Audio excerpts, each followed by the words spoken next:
네, 이번에는 정치권으로 가보도록 하겠습니다. 저희가 어제 집중적으로 릴레이 인터뷰를 진행한 바가 있었죠. 선거법 개정안이 어제 이 본회의에 부의가 됐습니다. 이제 시간이 얼마 남지 않았는데요. 막판 협상이 이루어질지, 그래서 여야 합의 처리가 이루어질지 이게 관심사이고, 처리가 된다 하면 또 어떤 내용으로 될지 이것도 궁금한데요. 마침 어제 4+1 협의체, 그러니까 자유한국당을 제외하고 네 당과 그다음에 대한신당까지 포함한 협의체가 가동이 됐다고 합니다. 5명이 모여서 이 선거법 개정안 논의를 했다고 하는데요. 그 가운데 한 분입니다. 윤소아 정의당 원내대표 연결해서 얘기 나눠보겠습니다. 대표님 나와 계시죠? 네, 안녕하세요. 예. 정의당 윤수호입니다. 어제 좀 협의체에서 좀 그 진척된 얘기가 있었습니까? 어제는 이제 그동안에 쭉 제안을 했던 4+1 첫 회동이었는데요. 네. 사실상 각 당이 여러 가지 경로로 뭐 의견만 나왔는데 좀 네. 공식적인 입장을 듣는 자리였습니다. 예. 일단 뭐 협상이 시작됐으니까요. 예. 각 당이 중요하게 생각하는 부분과 여러 가지 가능성을 놓고 음흠. 논의했고요. 네. 이제 회의 시작 전 그 모두 발언에서는 원안을 중심으로 음. 하되 음. 지역구 수의 조정 여부나 이런 것들의 의견이 많으니 예. 좀 열린 자세로 하자. 그리고 음. 공수처법에 관한 또 단일한 초안을 좀 마련한 게 있거든요. 그에 대해서 예예예. 좀 예. 서로 검토해보자 예. 이런 의견들이 있었습니다. 알겠습니다. 지금 각 당이 냈던 선거법 개정안을 여기서 다 이야기하면 너무 정신이 없을 것 같고요. 좀 최대한 단순화해서 이야기를 좀 진행을 해야 될 것 같은데, 그 네. 대표님이 파악한 바에 따르면 공통 분모가 좀 있었습니까? 선거법 개정안에 한정을 한다면? 공통분모는 원론적으로는 원안에 모두 찬성한다 하면서도 예. 이 말씀이신 것 같아요. 아무튼 240이나 네. 250, 50이냐 그리고 이제 연동형을 전제로 한 것이죠. 그 예. 지역구와 비례 수 조정의 문제 예. 그것이 가장 핵심 역, 화두가 역, 아니었을까요? 역시 그리고 그거죠. 예. 의원 정수 확대 이야기도 좀 나왔는데 일부에서 제기했는데 음. 그 부분에 대해서는 민주당 측에서 난색을 좀 표명했고요. 음, 이렇게 좀 정리하면 되겠습니다. 그러면 여기서 하나씩 한번 빼면서 한번 얘기를 해보죠. 의원 정수 확대 네. 카드는 사실상 합의할 가능성이 별로 없다고 제가 이해를 해도 되는 거죠, 대표님? 지금 현재까지는 완전한 합의를 하기가 대단히 음. 힘들다 이렇게 보시는 게 맞는 것 그러면 같습니다. 현실적으로 지금 4+1 협의체에서 도출할 수 있는 그 합의안이라고 하는 것은 지역구 의석을 240으로 할 거냐, 250으로 할 거냐, 아마 이 선에서 조율이 될 거다 이렇게 이해를 하면 되는 거고요. 그래서 이제 저희들은 22575 원안을 고집하지 않고요. 네. 열린 자세로 나머지 의견을 받아서 좀 음. 당에서 이야기를 해보겠다 이런 말씀을 드렸는데 네. 25050이라는 것 자체는 뭐 계산상으로는 별로 큰 차이 나지 않더라도 네. 그런 문제를 좀 제기했어요. 그러면 그 전에 여야 사당이 합의했을 때 음. 의석수가 당연히 줄어든다는 거 전제로 했는데 네.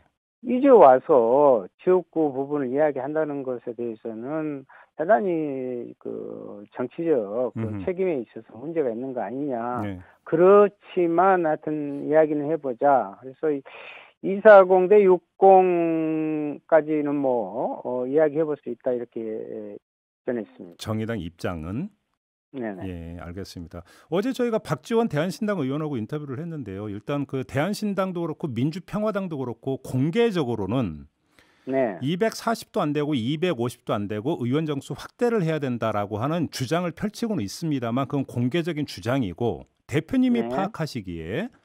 240이나 250석으로 지역구 의석을 만약에 조정을 한다면 민주평화당과 대한신당도 합의를 할 거다 이렇게 전망을 하세요? 네, 합의 가능성이 높습니다. 이제 그분들께서는 개인적으로 네. 정반대의 말씀을 하셨잖아요. 박지원 의원님도 그전에는 뭐 선거제 필요 없다 했다가 어제는 또 늘리자. 예, 의원 정수 확대 어, 얘기했었죠. 예. 그래서 저는 그렇게 좀 말씀하신 것은 너무 지금 정치개혁에 대한 국민의 절절함을 너무 기술적으로 이렇게 바라보고 기능적으로 바라보는 그런 네. 아쉬움이 있고요. 음흠. 그런 자세로 이 문제를 바라보는 것은 예. 잘못된 것이고요. 아마 민주평화당과 가칭 대한신당이 그런 안을 놓고 이야기하면 합의를 해낼 수 있다고 봅니다. 결국 합의를 하는 것이 목표 아니겠어요? 네. 물론이죠. 자, 그러면 다시 한번 확인차 질문 드리겠습니다. 정의당의 입장은 네. 연동형을 물론 전제로 하는 건데요. 그렇죠. 240 정도라고 한다면 받을 수 있다. 250은 안 되는 겁니까? 그러니까 이 연동형의 부분에 대해서는 누가 이제 뭐 거기에 대해서 다른 의견을 내지는 않는데요. 네. 그 수의 문제인데 실제로 250대 50이라 가면 그런 비례대표 그 세석 늘리려고 그러게요. 지금까지 속된 말로 난리 구석을 피웠냐 하는 네. 국민적인 그런 비판도 있는 거죠. 그렇지만 하여튼 모든 것을 열어놓고 네. 연동형으로서 대전환을 하는 것이 정치개혁의 새로운 모습이니까 하여튼 더 이야기를 해봐야겠죠. 알겠습니다. 근데 어제 그러니까 좀 새롭게 나오고 있는 이야기가 원래 패스트트랙에 태워진 선거법 개정안은 준연동형 비례대표제 아닙니까? 그렇습니다. 네. 근데 지금 100% 연동형 비례대표제 이야기가 나오고 있는데요. 그 차이가 큰 건가요? 그러니까 이제 일부 당에서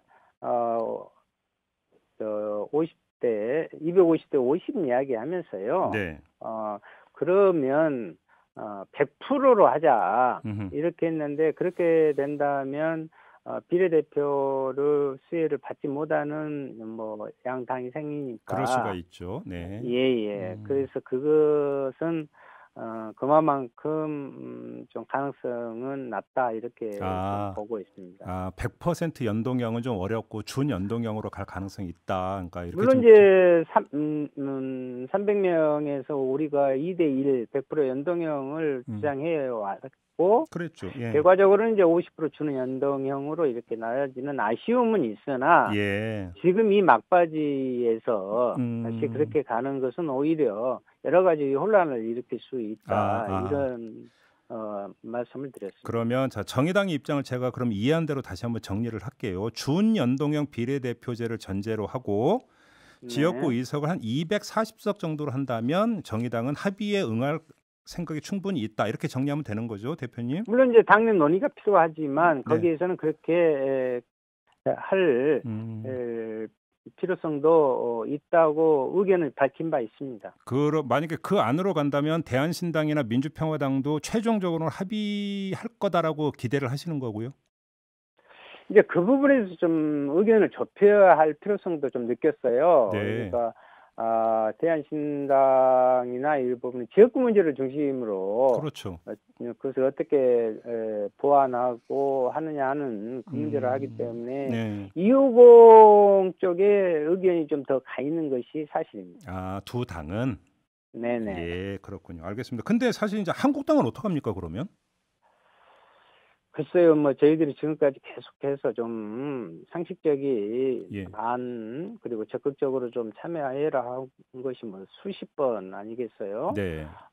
그런데 어제 이제 선거제 개정안이 부의된 날 우리 나경원 대표가 4+1 회의까지를 틀어서 이야기하면서 금수만 또 못한 야만의 정치라는 막말의 극단을 이렇게 보여주고 했는데 저는 그 말을 자유한국당에 되돌려주고 싶고요. 네. 조금이라도 이성을 좀 찾아서 지금 협의에 나서길 바랍니다. 저 황교안 대표도 이제 좀 뭐 병원으로 가셨다는데 물론 이제 우선 건강 회복을 바라고요.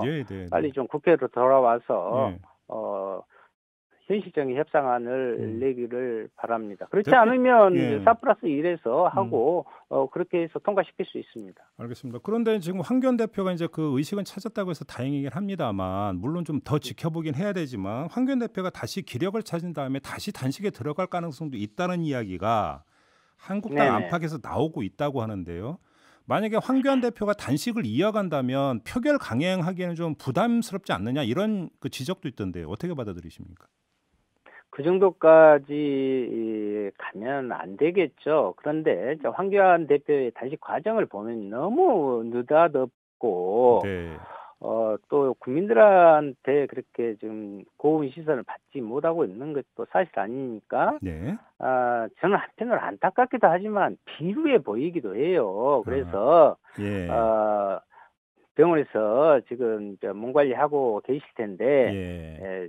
생각을 180도 좀 바꾸셔가지고 네. 좀 정상적인 협상에 좀 나설 수 있도록 했으면 좋겠습니다. 그리고 자유한국당이 그것 때문에 뭐 협상에 다시 응할 수 있느냐 없느냐 가지고 이야기하는 것은 오히려 이 부분에 뜻이 없다는 것의 반증이에요.